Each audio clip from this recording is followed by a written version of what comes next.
Hello, my name is Ben Buddy Slack, and I'm the founder of a charity called the Swan Song Project.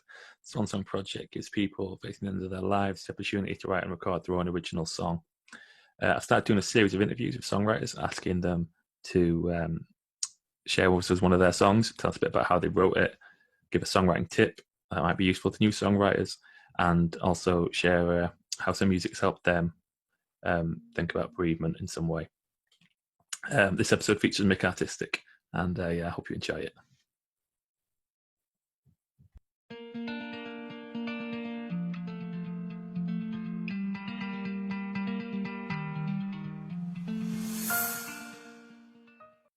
Okay, today I'm here with Mick Artistic. So I've been a big fan of Mick's for a long time. Thank you very much for joining us, Mick. I'm really happy to have you here. My pleasure. Mick's going to do us a song, and then we're going to carry on with the rest of the three sections. If you've watched these interviews before, I do three sections. We have the songwriter plays a song of theirs.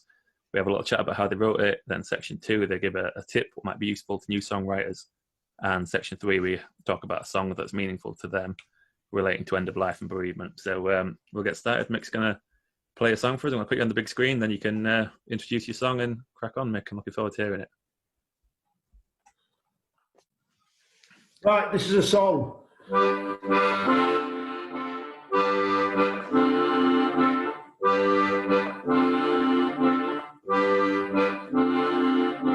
David Bowie was a funny man.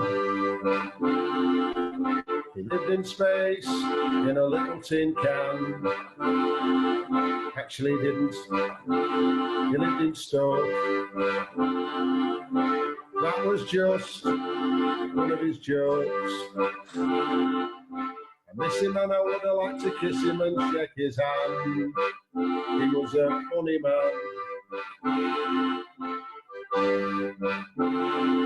Sometimes he'd sing in American, sometimes he'd sing in Cockney. Even though his dad were from Donny, how he managed to survive on an egg a day I'll never understand. He was a funny man. At Christmas, he'd have a Malteser. There were fag burns all over his quilt. He was an anxious geezer.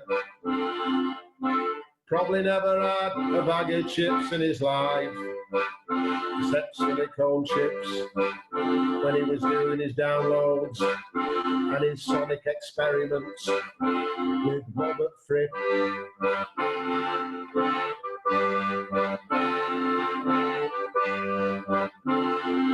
And when he sacked the spiders from Mars, he needed another backing band. So who did he turn to? Where did he go? He ran for the shadows, ran for the shadows, ran for the shadows.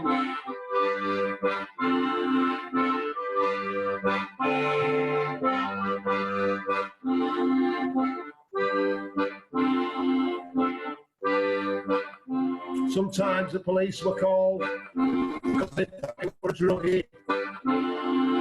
But he'd tell them a joke and then they'd go away. He was a funny man.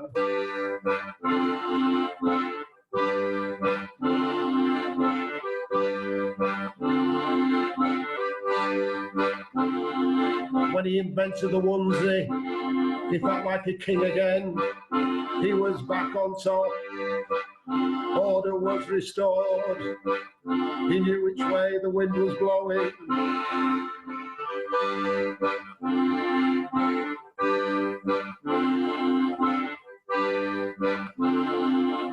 I think he was sad about the floods when he was in New York on Broadway,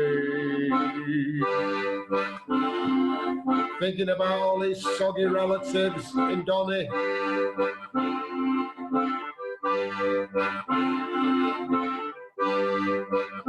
And he remembers standing in the stands watching Donny against Man U, and he'd be chanting, wah, wah, wah, wah, wah, wah, Georgie Best wears a dress, so do I. fits like a glove. Wah, wah, wah.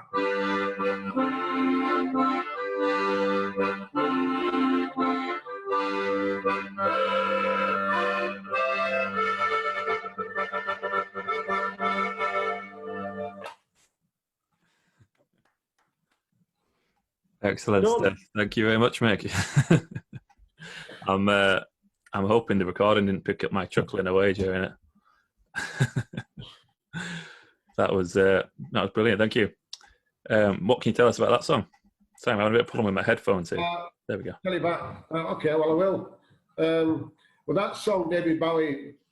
When Bowie died about 2 years ago, yeah, there was lots of tribute nights, and people were like doing events and stuff to kind of big him up and to praise him and stuff. And I was never a particular a Bowie fan. I mean, I quite liked Golden Years and what was the other one? The Secret Nights of Arabia, and there was the Station to Station. So I didn't really it kind of didn't really gel with him, but I realised that he was an important figure. And so somebody said, will you do a song? I think it was at Chapel FM over in Seacroft, or having a Bowie night. And I thought, I don't know. I thought, well, I can't just go in there and start doing Starman or Changes or something. So I just thought, well, I'll just make a song up. I'll make some stuff up about Bowie, and because he deserves more than just a kind of me just going in there and just doing. I don't do copies. I don't kind of do other people's stuff. So I thought, well, I'll just write a song about Bowie. And my mother had just given me an accordion for my birthday, and I was having a little go in it. I can't play it particularly, so I kind of found a couple of chords in it because it's got these built-in chords. And I thought, oh yeah, I thought I'll do a song about Bowie on the accordion, and I'll just make a lot of bollocks up about him, and just a lot of So it's not factually accurate? Like, pardon me? Is it not factually accurate?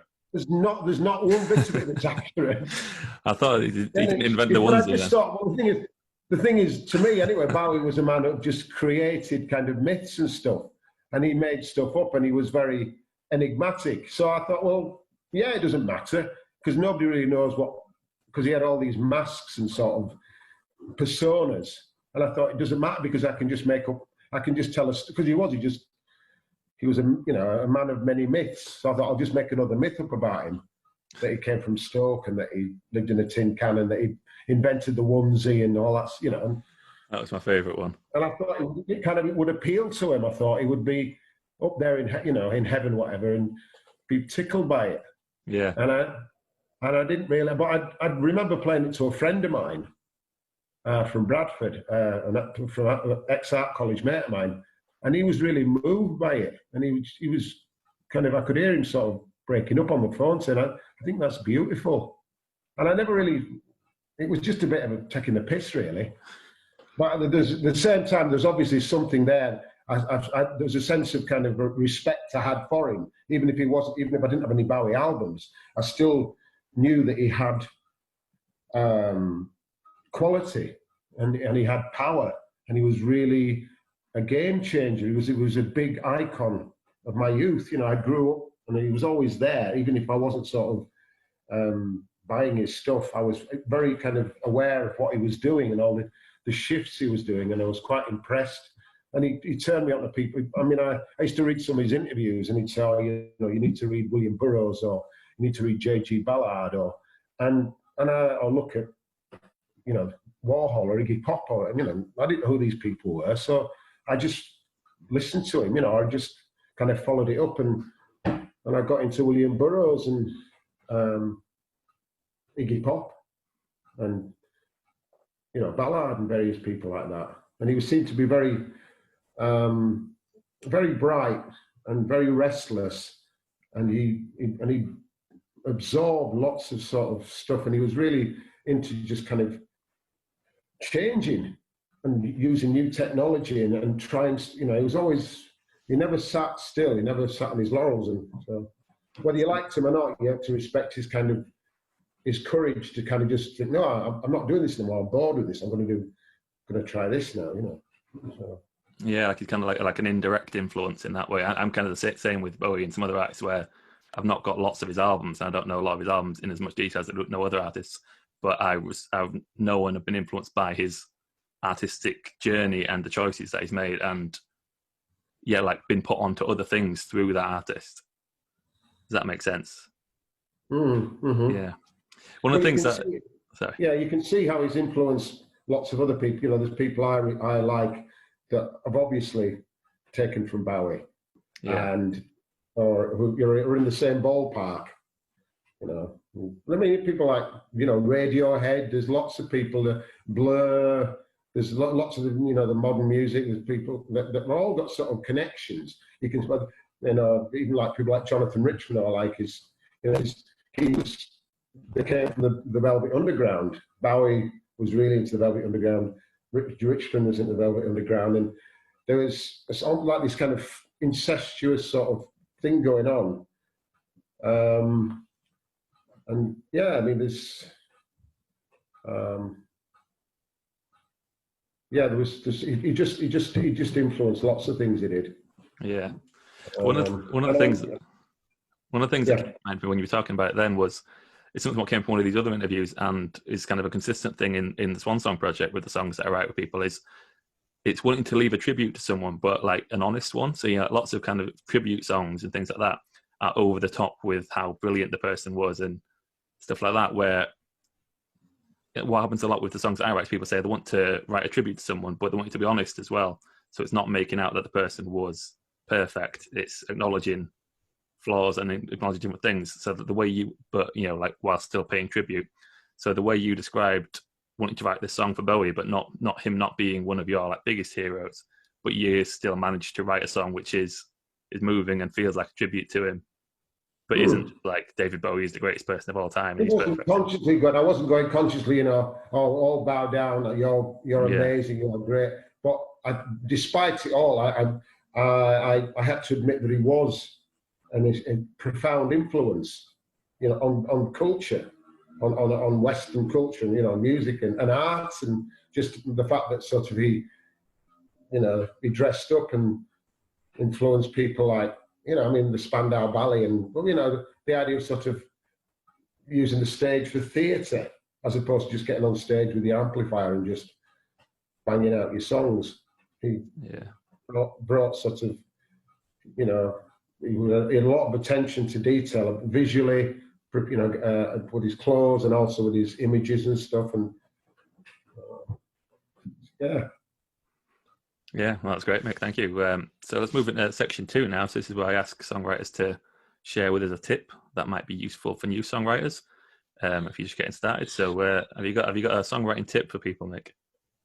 Well, I've got a tip for people. It's when I was doing stand-up, I remember I was up in Edinburgh and I was in the dressing room, and I was going to go on stage for this contest. I was really nervous, really frightened, and I'd got some of my sort of jokes ready, on my funny stories, and there was an old comedian sitting in the corner, and he said, "You're all right, don't worry. He says, you'll be fine. Just just have a drink of water." And he says, just play to yourself in the bathroom mirror. Just amuse yourself. Make yourself giggle. Just make yourself, titter. You don't need to be worried about them out there. Just enjoy it and amuse yourself. Enjoy yourself. Go this way instead of going that way. And don't be anxious. Don't be desperate about, oh yeah, they're there. I've got to cater to these. You don't know those people, but you know yourself, and you know what makes yourself laugh, and you know what is a prized bit of joy and a prized bit of silliness and cheeky. And I can't do that because that's stupid. But so I went on stage and I was really stupid, and I got runner up to Peter Kay. I just going on and doing nothing. I just took the piss back. So it's a case of don't kind of don't be too insecure about, you say, you think, oh, I've got to write songs to sort of, you know, compete with whoever, Dylan or Neil Young or Jarvis Cocker or whoever, you know, just spend some time with yourself, and it doesn't have to be groundbreaking. It doesn't have to be. You just sit with yourself, and I mean, I started kind of from the ground basically, and a lot of my songs are just about things on the ground, like dipsticks or plastic toys or whatever. You know, the things that are kind of almost ignored. They're not kind of, they're usually damaged and they're broken off something. But to me, they sing out to me. They're, you know, and for whatever reason, you know, and I'm not a practical man. I wouldn't know. You know, I do a song about a dipstick, and I had no skills with dipsticks or with engines or anything. If somebody gives me a hammer, I'll sell it. You know, because I have no idea what to do with it. You know, I think it's all I'm saying is that just amuse yourself. It doesn't have to be important. It doesn't have to be issues, groundbreaking issues about kind of climate change or about poverty or about, you know, death and stuff. You can just, for me, I start small, really small, just something that kind of, because maybe I felt small at times, and I just looked around at something to reassure me, and I'd see something that was like small and really fragile looking, and it would sort of almost like I wanted to adopt it. So I've got a windowsill over there full of little plastic toys that I found in the street that are broken little bits of stuff, and I bring them home and look after them. I've got 3 proper children as well, but I've got some plastic children as well. So all I can say is just start from here, start from, you know, yourself, and you don't need to blow trumpets. I mean, you can if you want, but sometimes it's just as effective just having just some musings that you have. They don't have to be sort of concise and kind of fundamentalist and clear.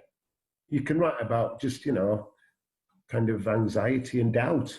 You get some great songs about doubt and just about, you know, not being sure. Yeah. So I mean, that's all I can. Yeah, that's a good one. That's a really good one, Mick. Thanks for that. And if people want some examples of great songs like that, I'd recommend checking out some of Mick Artistic's back catalogue. One of my favourites of yours is Crooklock. Yeah. That's something else. Flying in the street. Is that what you were saying about amusing yourself? Like, is that how you often come up with ideas of songs, that you just find something what tickles you and then follow that thread? Well, it's not that it tickles me. I mean, it's sort of, I'm kind of distracted by it. I just wonder where it came from and who it belonged to. You know, there might be a little pen in the street with like a funny name, like kind of Blythe's Plumbers. And I just wonder who Blythe's Plumbers were, you know, and I'm creating little pictures in my head of what the man looks like. You know, is he small and has he got sort of ginger beard, and has he got a small wife? And you know, these things are like little talismans or something. You know, they're like little good luck charms. So I don't know where I'm going. I've lost my train of thought there. Yeah, no, that's great. Yeah, that's like a really useful tip, I think, for people to just write about. And because I think you kind of train yourself to spot things that might be that you. And like really, you can use anything, can't you? You can write a song about your table. You can write a song about your pen. You can write a song about your cup. You know, you can do anything, and it's kind of, I guess, training yourself to spot those things and work with them in a way. Does that make sense? Well, it's I suppose it's just a case of just. I did a lot of it. I didn't have a lot of money. I didn't have a lot of security in my life. and I just needed a lot of kind of TLC, and I wasn't getting lots of from people around me. So I used to try and I'd get it from the world around me, the debris, find things that sort of cheer me up and make me less lonely or less anxious, and they just turned into kind of, I don't know what some people go, oh, that's an anthem, that, and it's not. It's just it's a song about something that's unnoticeable and small, and that's kind of how I felt for a long time. I just didn't feel like I had any kind of bearing or any kind of strength, and so that was a reflection of me, and there were all lots of the like Boff from Chumbawamba, he says your stuff is it's always melancholy. He said there's loads of jokes and stuff in it, but there's always like a kick in it. There's always like there's a sadness there, as well as it being daft and funny and witty. But there's that's part of it, I think, I watched Friday Night Dinners, which is this TV series, and it's crazy. It's about a Jewish family, and it's almost unwatchable at times because it's just full of despair, and there's a lot of pathetic people in this program, but you just recognize myself in these people, the sort of lost son, the awkward son, the crap dad who's Asperger's, and the mother who's trying to keep the house clean and stuff, and it's I don't know. Anyway, you use what you've got around you, and then I'm influenced by the stuff about me. I can't help it; it's there, and when I sort of scribble. And because I've done it since I was a kid, that's my go-to thing is a pen. I get a pen, there it is. I don't get this. I don't get Zooms, and I don't get I don't get kind of paint box and graphic-y sort of things on the computer. But I do understand this, these things, and I can make a picture, and I can. So I operate in a very small kind of. Concise world that it's normally in black and white, sort of, and I like black and white. I mean, our albums are all in black and white, and it's very, very simple. It's a small palette. You can't get more simpler than black and white. There's no reds or blues in there. I'm not having a blue period. I just have a black period. A black and white period. Yeah, good stuff. Yeah, thanks for that, Mick. Let's move into section 3, Sarah. I've been alerted, but we've got 7 minutes left on this, so I'm kind of just I'd love to go on for longer, but we so section 3, I ask my guests to choose a song, and then what I'll do is the song link will be in the description. So I'm going to ask Mick to introduce the song to us now. Then if you're watching the video, you can pause it, go and listen to the song, come back, and Mick's going to tell us why he chose that song. So what was the song you chose for us, Mick? It's a song called My Only True Friend by Greg Allman. And it was his last album before he died. And it's one of Johnny Flockton. He's the guitar player in the band with me. Me and Johnny work together. And Johnny's always playing these people that I've never heard of. Well, I'd heard of Greg Allman, but I remember the Allman Brothers, but I never listened to any of the later stuff. But Johnny bought this album, and it's this is the album recorded just before he died. I think he had cancer or something, and he died about maybe 3 or 4 years ago or something.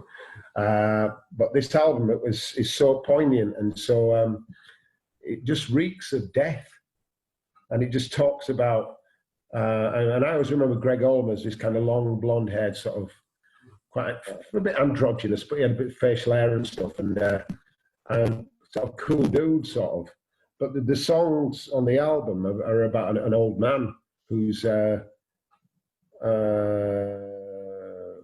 to miss his partner, who's going to miss his friends, and who hopes that the stuff that he's done, his music and stuff will make people cry, and people remember. It's like a legacy. and it was quite, and it smells of longing, and it smells of wistfulness, and it's a sad song. It's a beautiful song. There's some really beautiful lyrics in it, isn't there? It just made me feel, and it just made me kind of realise that sort of I'm not 25 anymore. You know, I'm 65 in 2 weeks' time, 3 weeks' time, and when I was a kid, 65 was like, well, that's 2 weeks away from death. I didn't know. As a kid, I thought, well, those are just, there are the husks. They need to be going in the bread bin, then the husks, these 65-year-olds. So I'm on the way to the bread bin, you know. So that song kind of spoke to me, and it says, my only friend, true friend is the road. And it's quite cliche. It's a bit cheesy. It's about kind of being in a band, and the only kind of dependable friend is, I've seen friends come and go, but my only true friend is the road. And kind of, it is, I really like traveling and being in a car and going someplace and then getting out and playing some songs. And it's great. I just love it. I just love stopping at the services, and I love getting out and stretching, getting my knees going again, getting the blood to my knees and blood to me back, and then hauling keyboards and stuff into a smelly old venue. It's beautiful. Yeah. So that kind of song, but it won't last forever. You know, there's a few lines in it what really stood out because the opening line is, what is it? You and I both know this river will flow to an end. And like, what a way to start a song. That one just like, foof. But the other one really stood out to me was, is it, I hope you're haunted by the songs of my soul. Oh, yeah. It's just like, foof. It's quite a sort of it goes straight in like a knife, you know. It's because it's almost like he's a ghost already. It's like he's already dead, you know. Sense that my time is gone, my time is past, and this is just an echo of what I was. This song is just, and that's. But then the songs will live on for a long time, and that we can keep enjoying that song. And stirs people, you know, and sometimes, you know, I mean, I was thinking of choosing Hello, It's Me by Todd Rundgren, which is another, and that's not a kind of a song about death, but it's really beautiful, and it moves me, and I want to cry, and at the same time, it's got everything. It's sexy, it's beautiful, it's optimistic, and it's sad as well, and it has all human life for me in that song, you know. And it's very simple as well. Well, thanks a lot for that, Mick. That's it's a powerful song. It's a beautiful track. I hadn't heard it before, so thank you for introducing me to it as well. And thank you for your time today. I wish we had longer. I wish I could chat to you for longer. There's lots more of your songs I'd love to ask you about sometime, about how you came to them. But maybe another time when we've got a bit more time ahead of us. But thank you for joining me, and thank you everyone watching. I highly recommend going and checking out Mick's Mick Artistic's Ego Trip. You're on Spotify and things like that, Mick? I'm on Spotify. There's plenty on YouTube and things as well, isn't there? Yeah, and if this is going out before Friday, I'm live on Friday on Facebook. It's on your Facebook page, and that'll be on the following week as well. Cool. So highly recommend following Mick, and try and catch a live show when the gigs are open again, because it's a hell of an experience as a Mick Artistic live performance. So thanks a lot, Mick. My pleasure, Ben. My pleasure. Yeah, thank you, and thank you everyone for watching. I'll be back soon with another episode. Thank you.